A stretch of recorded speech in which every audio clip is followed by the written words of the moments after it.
Not far away. Let's talk story. It's where my mama was born, it's where I come from, it's where my daddy fell in love not long ago. Aloha everyone, this is Larry Camp, and welcome to the Nobody Knows Your Story podcast, which just happens to come with a side of Hawaiiana. Nobody Knows Your Story is a podcast which I believe will impact each listener in a positive way. As you listen to the experiences that have transformed, shaped, and guided each guest, perhaps you'll better understand your own personal journey.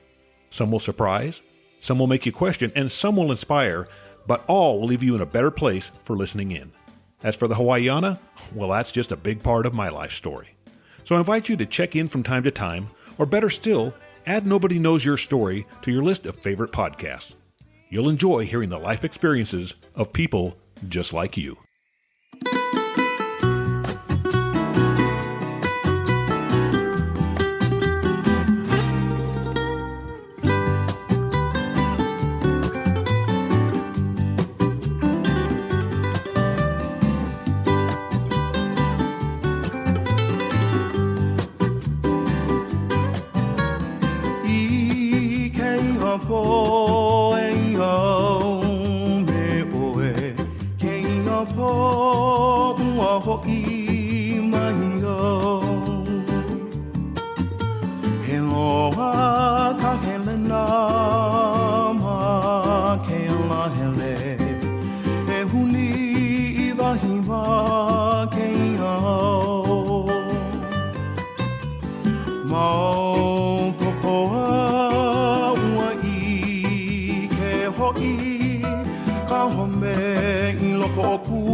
Hey, aloha everyone, and thanks for checking in.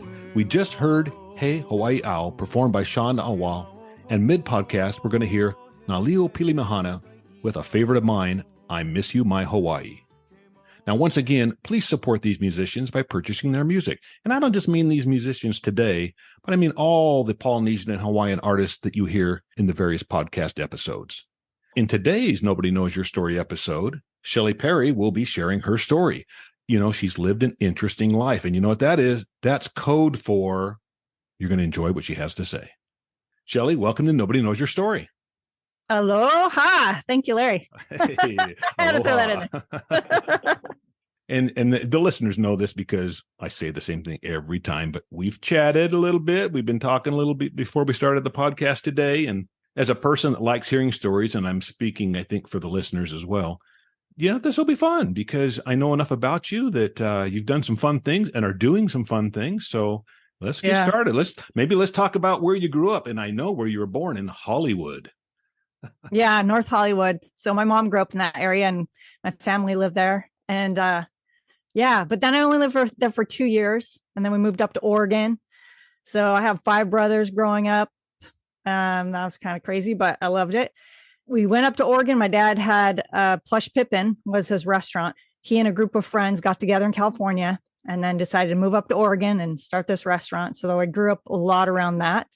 I actually worked doing pies, making fruit pies, early hours in the summer mornings, picking the strawberries, hurting my fingers that way. And yeah, that was a lot of fun. And then we just had all those families were like extended family almost. So that was neat growing up around that. And we'd get together every Thanksgiving at the restaurant. So hundreds of people, because a lot of the families were huge, like, 12 kids or whatever. And and then some of the restaurant employees would come. And that was just a fun tradition every year. And my mom would make these turkey M&Ms, like just a little netting of turkeys or M&Ms and then a little turkey head on it. She'd make those for everybody. So I don't know how she did that for so many people, but she did every year. And that's a fun tradition. My kids and I we still do. Now, you said you worked in the restaurant making pies. Did you ever do the dishes? Were you ever a dishwasher? No, nope. So that was my job. I got a job when I was 15. I fibbed and said I was 16 and got a job. And I was the dishwasher. And let me tell you, I've washed a lot of dishes in my life. I have, but just at home. Yeah. My dad had a running joke. Like, I don't know what happened, but we got a new dishwasher when I was younger. And I guess I commented how awesome the dishwasher was. And so it seemed like ever after that, I was the one always washing the dishes. Mm-hmm. I shouldn't have commented. Do you think it might have had something to do with the fact you had 5 brothers? Yeah, I think that partly. I mean, we used to, exchange jobs, but it kind of seemed to turn over to me. I don't know. But, so I got you off track there. I apologize for my down memory road there, but the restaurant business that's is good. hard business. My dad was, he was in that business for a while, and my brother Ron managed a plump turkey in Las Vegas. So he was in a turkey restaurant there. It was kind of his family, his wife's family's business. So I've seen that from a couple different angles. My dad would spend a lot of hours. He was over a lot of it was pies. So it was a family restaurant, hamburgers and all the traditional stuff that way. And then they had a huge line of pies. I remember my dad creating different combinations, and he was over the pie crew. And my dad was a fun guy. Like they would sing old 50 songs, and just they had a lot of, my dad was a joker too. So a lot of pie dough throwing things like that with the crew and stuff, or getting people wet and sticking them in the freezer. I don't know, but yeah. But it sounds like he created a fun environment to work, Yes. Yeah. They love my dad. My dad was a fun guy. And you were there until you were 18. So I know you went to high school there and did some fun things. And yeah. So what are some of your memories of growing up in Oregon, other than the restaurant? Just, I don't know, friends, and just, we lived behind our house was unique because there was this huge natural reserve area, forest, and then a big, huge field and a canal and all this. And at the time, it wasn't called a natural preserve. It was just our backyard, kind of an extension, and a lot of fun building forts out there with my brothers and neighborhood, and could just kind of do, back in the day, you just go anywhere and get called home. We have a big foghorn. And that's how we got called home, is my mom would flip the foghorn, or if one of us were there, we'd flip the foghorn and everybody would know. And, my family needed to come home for dinner. So that was fun. I grew up, like I said, with 5 brothers. So it wasn't a quiet household, and I learned how to hold my own. And I know you grew up, because we've already talked about it, I know you grew up Mormon. And I know that is a big part of your life, because I grew up that way. And so I know that that's a high demand religion, meaning that it's not just something you show up for a couple hours on Sunday and you're done for the week. This is a big part of your life. So I'm guessing that being there in Oregon, that in that community, that was a big part of your life too. Yeah. And actually all those families with the restaurant were members of the church as well. And just, there's a big community there of members of the Church of Jesus Christ of Latter-day Saints. And we just, I was, every Wednesday you go to activities, and just a lot of community. And I participated in all kinds of things, dances all the time. My friends and I growing up. So in high school, my friends and I would hop dances. So like there's different areas called stakes, and we'd go to our dance, but we knew when the others were. So we just kind of go around the area, the region, and go to all the different dances and stuff. And you're younger than I am, but did you guys still have to have what they call a dance card? We didn't. Well, actually, it seems like we did for part of the time, and then they did away with it. But they kind of checked you at the door, kind of thing, make sure you're doing the standards. And nowadays, they don't. At least where we are, kids just come and go. And when you were there, you had to be there. You cannot leave and come back, Right. And I grew up in San Diego during my junior high and stuff years. And so we had stake dances, and there weren't a whole lot of, LDS in my area. I mean, there's like 4 in my school, and one was my sister. Yeah. So, and my girlfriend, of course, went to another junior high, even though we went to the same congregation, or ward, as we call them. So I would only see her if I, rode my skateboard over to her house or something, or at the stake dance. So, or, at church. So that was so fun. But yeah, you had to be 14 years old. I remember that. And you had to get like a dance card, which meant that you went and got interviewed and, passed the questions, and then they give you the card. Right. But that was a lot of fun. And we had live bands back then. This is, like I say, this is in the late 60s, early 70s. And so Fun memories. Yeah. So you had similar things, it sounds like, up there in Oregon. Yeah. And they would even do big tri-stake, like New Year's parties and stuff. Mhm. So you could stay all night. And yeah, those were a lot of fun. But Yeah. I love to dance anyway. So maybe that was the beginning of my dancing career as just a hobby dancer. I don't know. But Yeah, but we're going to talk a little I about love it. some of your dancing as this goes on. I know. Oh, okay. That was fun. And like you're saying, like I had our church building was across the street from my high school. So we had seminary, which is just scriptural studies for those who don't know. And we would do it before school time. And so I'd go before school, go to that. And other wards would also come to my building. So that's how I got to know some friends, a lot of friends that went to different high schools, just through the seminary program. And actually, most of my close friends went to, other high schools because of that. But that was a lot of fun. Mostly just guys, of course. That I had a couple best girlfriends and the rest were pretty much guys, which was fun. But Yeah.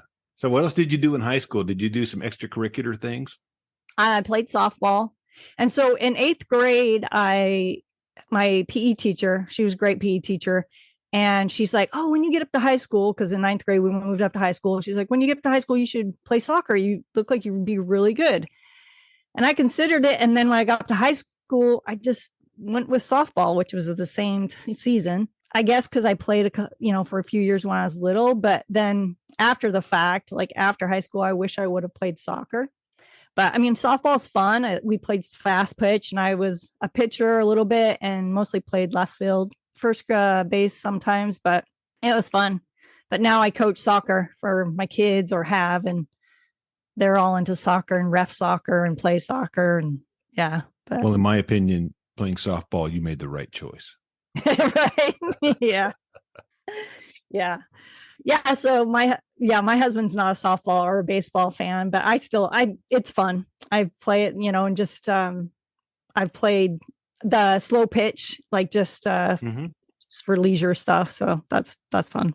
I'll tell you, if you haven't done it, you should watch when they have the NCAA women's softball championships. They broadcast it on ESPN. I mean, they are good players. Yeah. Really good. Yeah. I've watched some professional. Yeah. It's amazing. Yeah. All right. Well, cool. So high school, then I went off to BYU, went to school at BYU, Brigham Young University. So did your family stay in Oregon then at that time, and you just left and went to Provo? Well, I remember it was Valentine's, my senior year, and my parents had just told me we were moving. And I grew up in Oregon, and this Lake Oswego is where I grew up, and I was devastated. I had already planned on going out and delivering some Valentine's cards to friends. So I left. I got pulled over because I was speeding and I was bawling. Not because I got pulled over, but because I was moving. Right. But the guy, I think he let me off.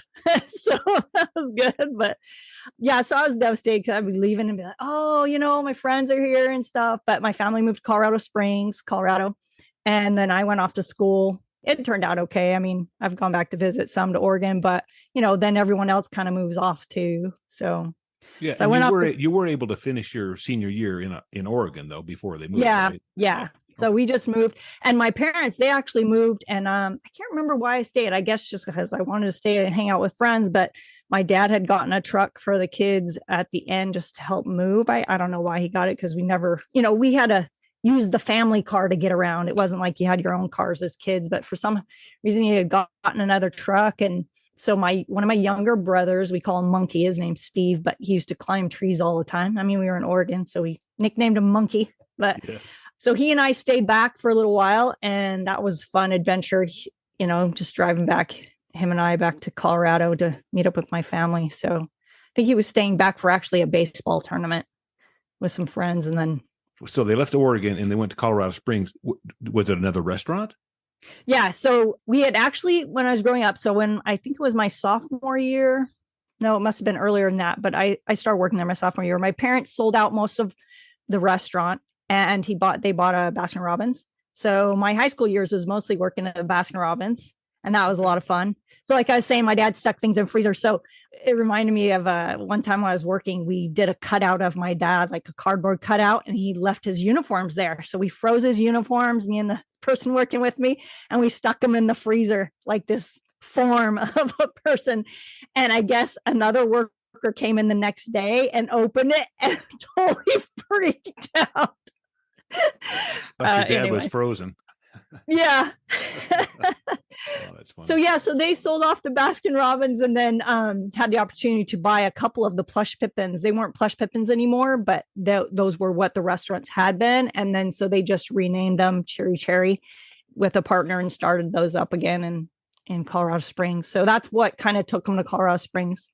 Okay. And you went off to Provo. Yeah. And so then I went off to Provo to BYU, and I was going to study German. I had learned German in high school. I had an older brother that had studied German in high school, and we thought, oh, it'd be fun if we both learned German, then we could talk to each other. No one else would know. So that was fun. And then when I got to BYU, I studied that for a couple of years, and I'm like, I do not want to be in a classroom. I like German, but I don't want to be stuck in a classroom. That would not be fun. So I thought, what do I like? I like sports and I like being outside. So I became a physical education major, and loved it. It was so fun. Yeah. But I have to ask, so did you make it out of 4 years of BYU without getting married? I did. I didn't get married. I was 29. my husband jokes because I was 29. I turned 30 on our honeymoon. So I was 29 when we got married, but yeah. But yeah. My sister and we were in Maui thing, yeah. on my birthday. We were in Maui on my birthday. Oh, so wow. Well, we'll have to talk about that. Bubba Gumps. Yeah. Well, if you were at Bubba Gumps, then you know now that got burned down in the line of fire. Oh, it did. I didn't realize that was in Lahaina. That. Yeah. Okay. So there was a Bubba Gumps right there on Front Street. All of that just is gone, as part of that big fire. Yeah. That's so devastating. That fire. Yeah. Crazy. It's so sad. Yeah. So when you graduated from BYU, then where did you go? What did you do? Did you accept a job as a quote physical education teacher, or what'd you do? Yeah. So, I served a mission during that in between. While I was still at school, I served a mission for my church in Puerto Rico. So I learned Spanish. So even before I graduated, I started working for a private school teaching PE. So I was teaching PE before I graduated, and then I kept teaching there a little bit, and then got into the elementary schools in Provo and taught PE for a little while. And then they started an after school program, and they wanted me to head it up. So I did that for a couple years, once in Provo, 1 year in Provo, and then in Salt Lake. So that was a lot of fun. I using Spanish, because I spoke Spanish, I was in Title I schools, which is more low income and things like that. And there was a lot of Spanish kids. So I think that was a plus. And it was just, I don't know. I love kids. So it's fun. Did you like your years in Provo? I mean, I say that because I was there for a number of years myself. Yeah. Well, yeah, I played ultimate, flag football, all those things through school, just the extracurricular stuff. So that was a lot of fun. And I love to keep moving, and I would ride a bike to school, to work. I opted to get a bike, and instead of having a car to get around. I mean, I had a car, but I used my bike anyway. Yeah, I had a lot of fun in Provo, and I had met my husband through a guy I had been dating. We were dating, and then I moved to Salt Lake to do my job up there, and came back down hang out with my friend that we weren't dating anymore, but we were still, close friends. And he was living with my husband. And so met him that way. And yeah, so we lived there in, what was it? Provo, Orem, I guess more Orem, Linden area for a long time. And all our kids were born in Provo. Same doctor, Dr. Gurley, since I guess, because we all had all girls, we had 5 girls. So that was kind of funny, but isn't that weird? You had 5 brothers and then you have 5 daughters. Yes. I'm like, and I thought I was going to have all boys, right? Yeah. And then, so even when my first daughter was born, we couldn't tell what she was. She just, position we couldn't see. And I thought, yep, it's going to be a boy. And then I had an emergency cesarean. And when they told me it was a girl, I started crying. I'm so bad. But I love her. She's great. She's a good girl. And it's funny because my youngest brother, when I was in first grade, he was born, and I wanted a sister so bad, a twin sister, but that wasn't going to happen. But I wanted a sister. And they announced his birth over the intercom. I remember sitting in class and they announced it, Mrs. Haydner had a baby boy or whatever. And I was crying. So I wanted a sister, but I'm so glad it was Buck. We call him Buck. His name's Jeff, but he was like a little twin brother to me. It was good. I know that you had a younger brother that passed away at 28. This wasn't Jeff, was it? Yes. Yep. It was him. Yeah. He was diabetic since he was 8 and he passed away when he was 28. I remember. I had a younger brother named Jeff, and he passed away at 28. Wow. Yeah. He passed away from cancer, and people who would listen to the podcast have probably heard me talk about it, but he broke his neck on a trampoline when he was 16 years old, was rendered a quadriplegic, and then got cancer and passed away at 28. So that is pretty odd that we both have brothers named Jeff that both passed away at 28. Yeah. Wow. Sad experience, isn't it? Yeah. Yeah. Yeah, it is. But I believe in the afterlife and eternal family. So that's comforting. It is hard still. I still, even just last week, I was thinking a lot about him and missing him a lot. Yeah, I don't want to. It's gonna bring me to tears right now. But he was a goofball, and it's funny because my youngest, he's my youngest brother, and my youngest daughter has some of his traits, like just a goofball and loves miniature things. I don't know. My brother loved miniature things and just likes to make people laugh. So it's kind of fun. She's like, "Yeah, I knew him up in heaven." So. You just don't get through this life without some hard times. That's just the way it is. Yeah. I don't think I've had anybody on the podcast that hasn't. Right. If you've lived a life, you're going to have some hard times, but hopefully a lot more good times. So yeah, that's kind of what we focus on. I think most of us, we tend to learn maybe from some of the hard times and move on and try to enjoy and make the best out of the time we have. Yeah. And that's the key, I think, is learning from trials. I think it makes it easier when you're trying to learn from it instead of just trudging through it.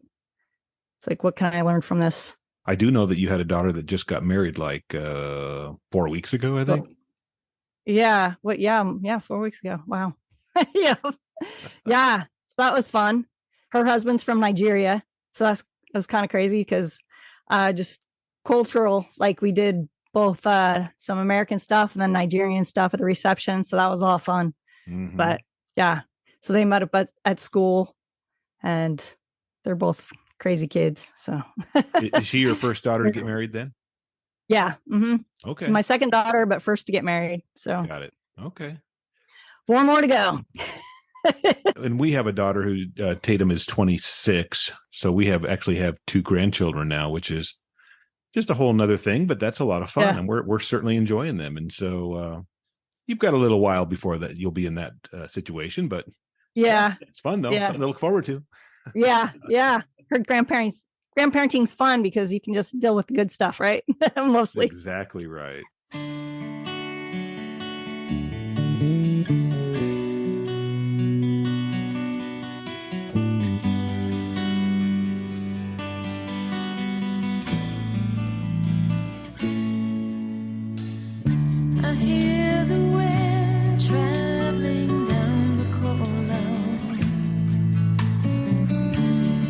My skin, it makes me think of how much I miss you, my Hawaii. I breathe the fragrance of a yellow ginger lane. I look inside myself to find the words to say how much I miss you, my Hawaii. Every time I stop to watch the moon dance across the early evening sky, every time I hear a country tune, I can see the shores of white night. Every time I listen to my heart telling me it longs to go back home, and it makes me want to, 'cause I miss you, my love.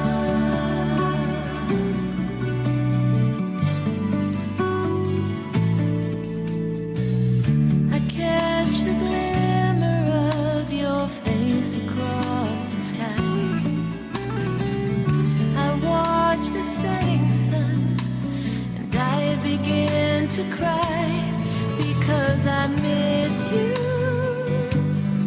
my Hawaii.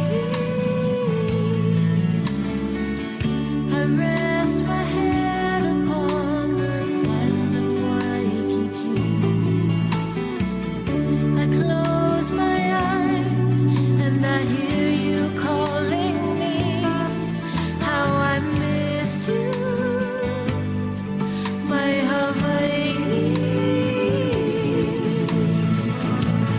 Every time I stop to watch the moon dance across the early evening sky, every time I hear a country tune, I can see the shores of white and light.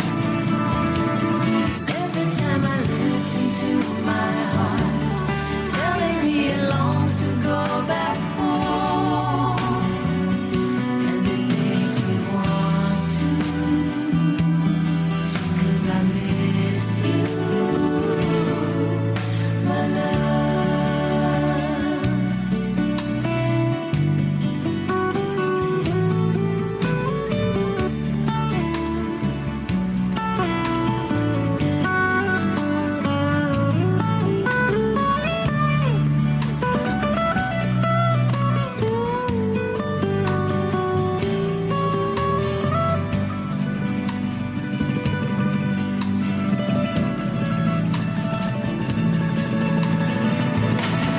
Every time I stop to watch the moon dance across the early evening sky, every time I hear a country tune, I can see the shores of white and light.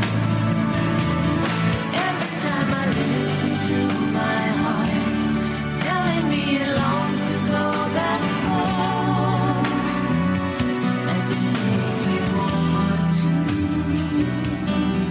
'cause I miss you, my love,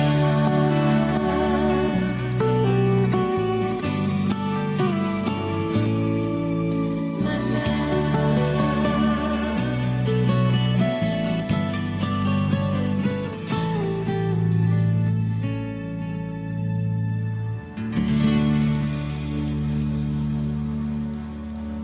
Let's talk a little bit about what you've been doing. You know, I mean, you guys you Okay. ended up in Texas. Why don't you talk a little bit about that? Because you started homeschooling your kids in 2012, right? Yeah. So at BYU, I actually took a homeschooling class because I was a physical educator and just education classes, and that was an interest. So I just took it, which was interesting. And then later on, with my kids, I taught them, how to read before they even went to school. And so when they go to school, they'd be like, "Oh, I learned the letter A today." I'm like, "Well, you actually know how to read. So you already know the letter A." So it's kind of funny. But then my husband and I wanted to travel with our kids while they were young so that they could experience, different cultures and just around. So we had the opportunity in 2012. We sold off most everything, bought a motorhome, and had a couple sponsors and traveled with our kids. So we started homeschooling then. And that was an awesome adventure. It was hard at times, but it was so amazing. We talk about it all the time. And I think that put the travel bug in all of my kids and stuff. But we went around, to see US history, our church history, and just enjoy people. So, and we like to get off the beaten path, like not the touristy type areas. We like to really get into the local areas and stuff. So that was a lot of fun.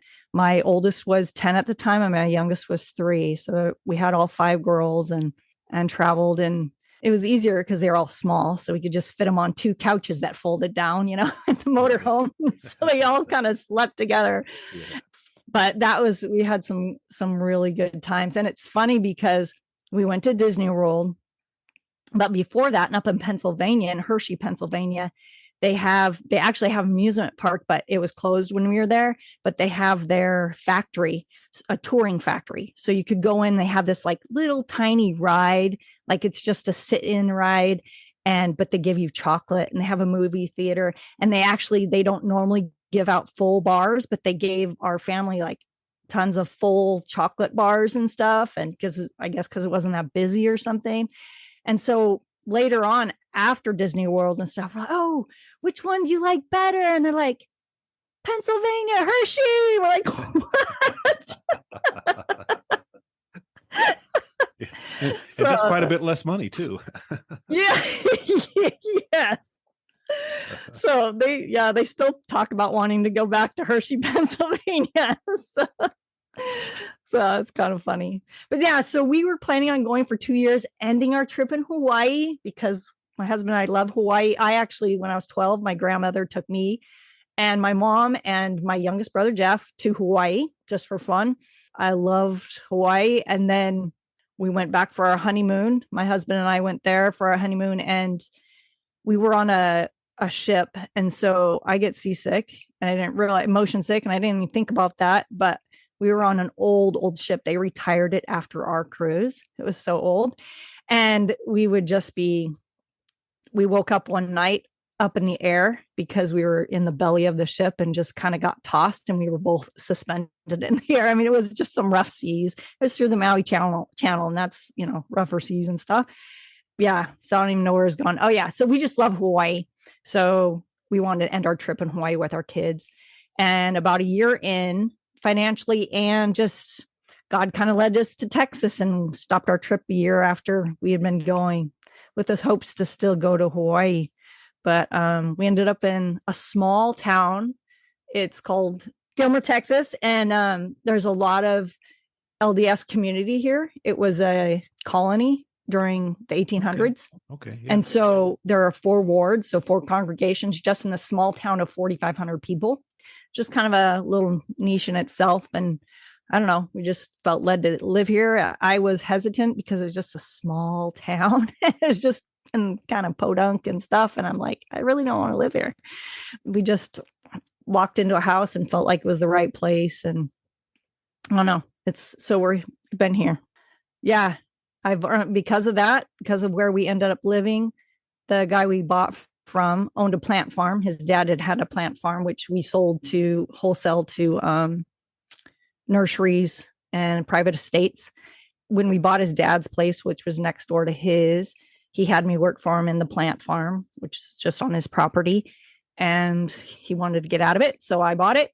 And so had that for a few seasons, I guess. And then terrible experience because it just rained the whole time. So people weren't buying plants. So I'm like, okay, we've had that experience. We're going to move on now. So yeah, that was good. My kids worked for me. So that was fun. I mean, they were little kids working in the plant farm, planting plants. And yeah, so that was fun. I interviewed a guy named Johnny Yeager, and he's got MS. And so his dad was pushing him in a race over in Kona. Yeah, I know you know Kona. So they're in that big Ironman and he's pushing him. And you have to stay within certain time limits. So you do the swim. And if you do it in the allotted time, then you go on to the bike portion where you're riding a bike and then you finish with a marathon. But they ran out of time. And I believe it was during the biking portion. And so the guy comes up and says, "Hey, I'm sorry, but you don't have enough time to continue." And Johnny says, "Well, sometimes you win, sometimes you learn." And yeah, that's good. That was so cool because it's like your plant business, right? Well, hey, didn't work out, but you learned something from it. Yeah. There's always opportunities to learn if you can be positive and at least look at it that way. Sometimes it's hard to look at a bad experience and take the positive, but you can. Yeah, I learned a lot from doing the plant farm. It was a good experience. It was hard, but it was a good experience. Yeah. And I'm sure your kids learn some stuff about working and different things that they're going to remember. They'll be talking on a podcast someday and remember back at the time. Remember when I worked in my mom's plant farm? Yeah. Yeah. And my 10-year-old daughter was my assistant manager, So. There you go. Now back to that homeschooling. Let me ask you this. When you homeschool, because I've seen this a couple of ways where some people will homeschool up until high school and then their kids will go off to high school. Did you do that or did you continue to homeschool all the way through like age 18? Yeah. So all my girls are homeschooled and I have 3 in college and they went off to college. I want them to go. I mean, if they want to go to college, yeah, I'm all for it just for the experience. Mm-hmm. I think they can do jobs outside of college. But if they want to go and have that experience and do a career that way, whatever, I encourage them either way, just as long as they're trying to progress in their life and be productive Sure. and shoot for their dreams, just so. So they did not have the high school experience then where they went to high school? Correct. And So- that was actually a hard one for me because I battled with it, especially for my one that got married. She's a very social person and we live in the country and we're homeschoolers. So that, right there. So going to church was a big deal because that's community. Mhm. And to go to friends' houses, we're far out. And so, it takes 20 minutes to get to town. So I battled them not going to school because of that interaction and sports, Sure. so, but I just felt like they shouldn't. And I don't know. I think there's cons and pros both ways. Oh, sure there is. Going But or the not going. reason I was asking that is that says a lot about your homeschooling, though, because 3 of them have gone on to college. If they haven't learned something during that homeschooling, if there's been too much like, okay, homeschooling is going to be 20 minutes today, and then you can watch TV and go play outside. If it's that, they're not going to get themselves into college with that. So you did a good job, obviously, as a homeschool teacher. Oh, thanks. I think they teach a lot of themselves, but yeah, we had some good curriculums and I don't know. I think just enjoying and learning from life, there's so many different ways to learn. So, but yeah, the core is important for me, writing and reading and math, those types of things. Yeah, they definitely have to learn. So we need to talk about your LivGreater. Okay. Yeah. Because that's what you're doing now. And I know you have the podcast, but it's more than that. So go ahead. This is your opportunity to kind of talk about that a little bit. Okay. I wasn't going to do a podcast. I wouldn't think I would want to do a podcast. I didn't want to do a podcast. And I was listening to another podcast and I'd listened to it. And then I just it happened to be on my phone as I was driving the car, the same episode. So I thought, I'll just listen to it again. And during the second time, I just got this overwhelming feeling I needed to do a podcast. I'm like, what? I don't want to do a podcast. So I did. And then that was called Walking with God in Nature. And I love nature. I love being outside. So I think that was an easy way to get into it. So then that evolved to LivGreater. So we need to live. That's what the purpose to me is this in this life is to better ourselves. We're not here just to watch Netflix, right? Right. To get out and do things and share your talents. Everybody has gifts. Everybody has a light within them to shine, to share and uplift others. And so the Operation Underground, I don't know if you're familiar with that, but it's against human trafficking of all sorts anyway. So that kind of stuck out to me and just the freedom. I reflected on that with my life. And even when my kids were babies and in car seats or whatever, people take them like to church or out places, they keep their kids in car seats. And, if people want to do that, that's fine. But for me, I couldn't keep my kid in car seat just while I'm doing other things. I had to let them be free, to just do their own thing, even when they were tiny. And so I think I see that in a lot of points in my life, just that freedom and being able to stretch yourself and do those things. So LivGreater is kind of about just progressing, doing a little more each day to help you become better. So I do the podcast and I sell shirts and t-shirts and all these kinds of things, hoodies and some wristbands and other things.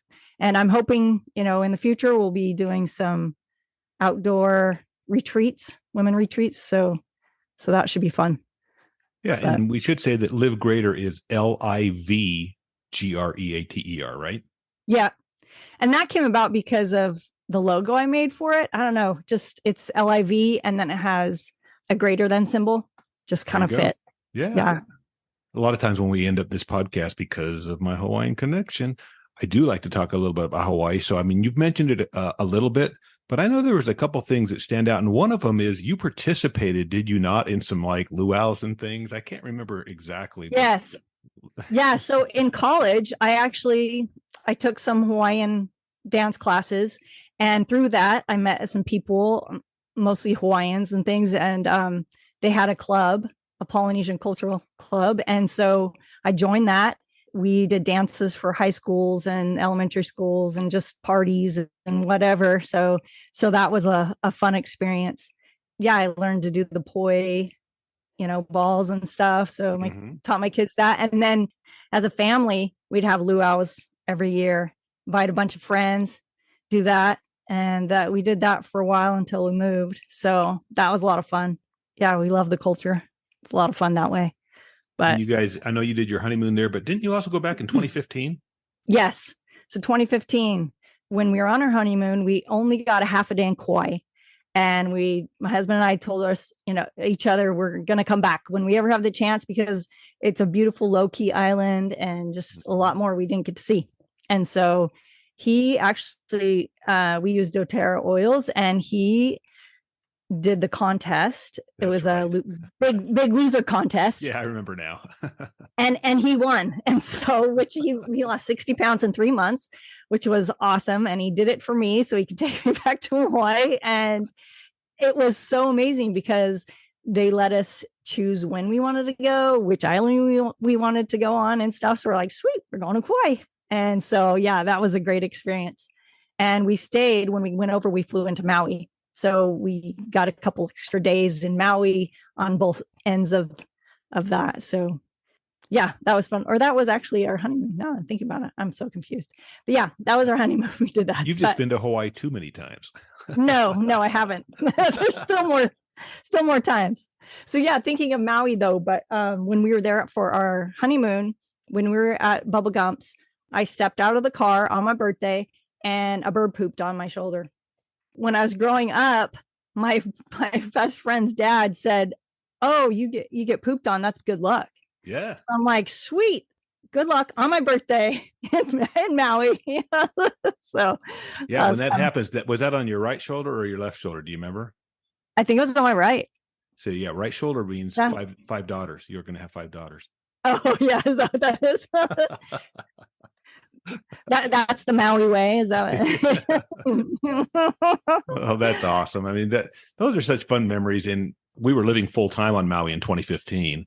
So that was your Kauai visit. But gosh, I remember my wife got a job at Hawaiian Airlines. So we would bebop over to Kauai or to the Big Island. And so, yeah, it's a fun way to see, because the islands are different. I mean, people may not realize that if they haven't been, but they are different. And like you said, Kauai is very beautiful. It's the Garden Isle, right? And it's only like 65,000 people live there. And really only about, I don't know, I'll probably get this wrong, but about a third of the island is all that people really live on. The other 2/3 are just kind of rural and foresty and hard to get to. There aren't roads that go around, and very different than the other islands for sure.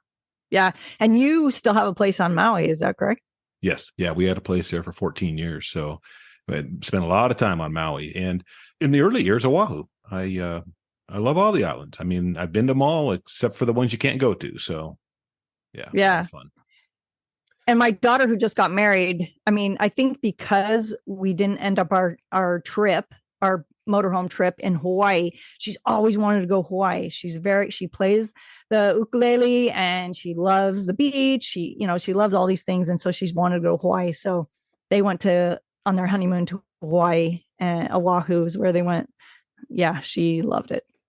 That continues. Cool. The people that listen to this podcast, they probably, oh, here we go with some Hawaii talk again. But you know what? Hey, my podcast. If they're thinking that, then they haven't been. Yeah, that's right. If they've been, they're going to go like, yep, yeah, I get it. Yeah. Yeah. Well, listen, Shelly, I sure appreciate you taking the time and sharing your story today. I mean, you've had a fun life and an interesting life. That doesn't mean there haven't been some hard times, as we've discussed earlier, but yeah, you've got that resilient personality, and you like to have fun, and you like to do, like you say, a lot of physical athletic things. And I think that, those are things that, my wife and I share those same feelings, and we like doing those things too. So we're like souls. Yeah. And I just thinking about how crazy life is sometimes. And my daughter got married, and then we sold our house and moved out of our house. The next day we went to my daughter's wedding in Utah. And so that was just kind of crazy. So we're actually living at a friend's house right now because we have no electricity on the property we're building over there. So it's just, you learn as you go. Yeah. But you're staying in the same area, right? Yeah. We're just 5 minutes from our property. Okay. So. Well, another adventure. Yes. Yeah. It's good. All right. But once again, thanks for taking the time today. I know you're busy and you got a lot going on. I do appreciate it. Appreciate you, Larry. Thanks for inviting me to be on here. It's been great. You got it. All right, everyone. Hey, check back in 2 weeks for another interesting guest here on Nobody Knows Your Story. Aloha. Aloha, Shelly. Aloha.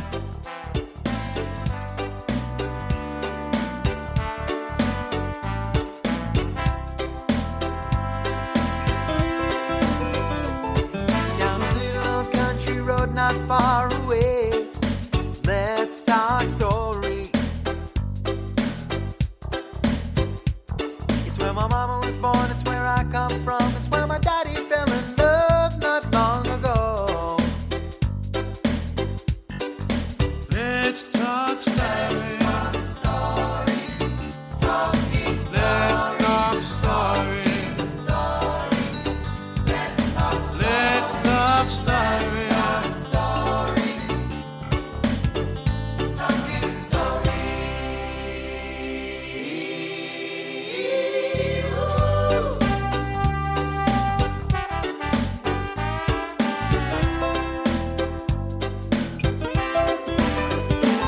Sit down and relax, stay a little while. It's been so long since I've seen your smile. Well, a little of this and a